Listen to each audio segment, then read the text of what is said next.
सभी बच्चों को एक बार पुनः नमस्ते। आप सभी को इस वीडियो में पुनः स्वागत। देखिए, आज हम सीखेंगे विल हैव टू का यूज। क्या सीखेंगे? विल हैव टू का यूज। तो मुझे पता होना चाहिए कि ये जो विल होता है ये मुझे यूज करना होता है फ्यूचर टेंस में। कहाँ यूज करना होता है? ये जो विल होता है इसका हम यूज करते हैं फ्यूचर टेंस में, ठीक है। तो विल का यूज हम करेंगे फ्यूचर टेंस में। तो अब हमें ये बात पता हो गई कि विल का यूज हम फ्यूचर टेंस में करेंगे। विल हैव टू का यूज कैसे करेंगे? फ्यूचर टेंस में जब मुझे कोई मजबूरी बस, कैसे मजबूरी बस या अनिवार्यता बस कोई कार्य करना पड़े, ठीक है ना। फ्यूचर टेंस में कोई भी काम मुझे मजबूरी में करना पड़ रहा है या अनिवार्यता बस करना पड़ रहा है तो हमें किसका यूज करना है? विल हैव टू का यूज करना है। सिंपल सी बात है, किसका यूज करेंगे? विल हैव टू का यूज करेंगे। तो मजबूरी बस कैसे, ये समझना है। जब मुझे हिंदी वाला सेंटेंस दिया हुआ होगा तो उसके लास्ट में मुझे देखना है क्या दिया हुआ है, ना पड़ेगा। क्या लिखा हुआ है? अगर लिखा हुआ है ना पड़ेगा तो आप आसानी से विल हैव टू का यूज कर सकते हैं। या फिर आपको देखना है कि ना होगा, अगर ना होगा दिया जाएगा या ना पड़ेगा दिया जाएगा तो आपको किसका यूज कर देना है? विल हैव टू का यूज करना है। अब विल हैव टू का यूज कैसे करना है इस स्ट्रक्चर से समझते हैं। तो विल हैव टू का यूज आप कैसे करोगे? तो सबसे पहले आपको क्या लिखना है? सब्जेक्ट लिखना है। क्या लिखना है? सब्जेक्ट। सब्जेक्ट क्या है? आई, तो लिख देंगे आई। आई के बाद मुझे क्या लिख देना? Will have to. Will have to लिख दिया।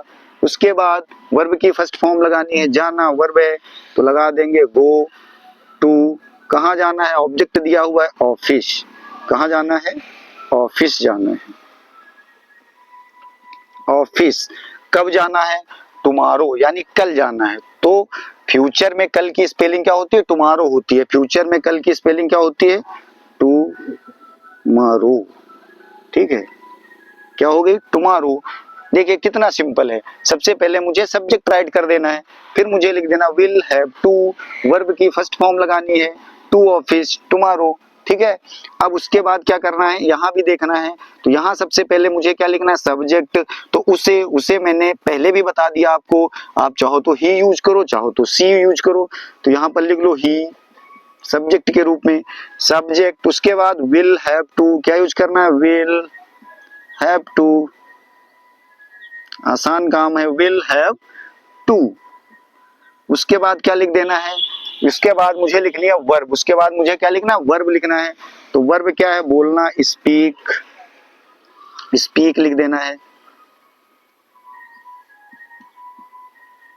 स्पीक। अब कह रहा है कि ऑब्जेक्ट दिया हुआ है। हाँ दिया हुआ है। क्या बोलना है? कैसा बोलना है? ट्रुथ बोलना है, यानी द ट्रुथ, सही बोलना है, द ट्रुथ। हो गया। कितना सिंपल है। देखिए एक बार फिर से समझ लेते हैं। विल हैव टू का यूज कब करेंगे? जब फ्यूचर टेंस में मुझे मजबूरी या अनिवार्यता बस काम करना पड़ रहा है।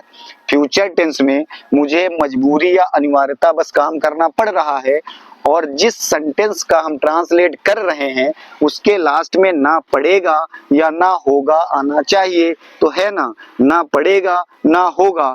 कैसे ट्रांसलेट करेंगे? स्ट्रक्चर है। सबसे पहले सब्जेक्ट राइट कर देंगे, फिर विल हैव टू राइट कर देंगे, फिर वर्ब की फर्स्ट फॉर्म राइट कर देंगे, फिर ऑब्जेक्ट राइट कर देंगे, फिर इसमें देखिए सब्जेक्ट राइट करना है। सब्जेक्ट के बाद विल हैव टू राइट कर देना, विल हैव टू राइट कर देना है। फिर क्या राइट करना है? बोलना, स्पीक द ट्रुथ, ठीक है। आई होप कि सबको समझ में आ रहा होगा। आसान वीडियो है।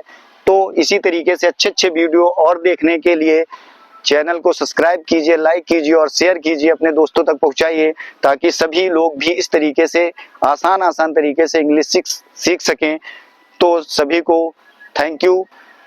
अगले वीडियो में फिर मिलते हैं। तो चैनल को सब्सक्राइब कीजिए, स्क्रीनशॉट लीजिए और नोट्स बनाइए। सभी को पुनः नमस्कार।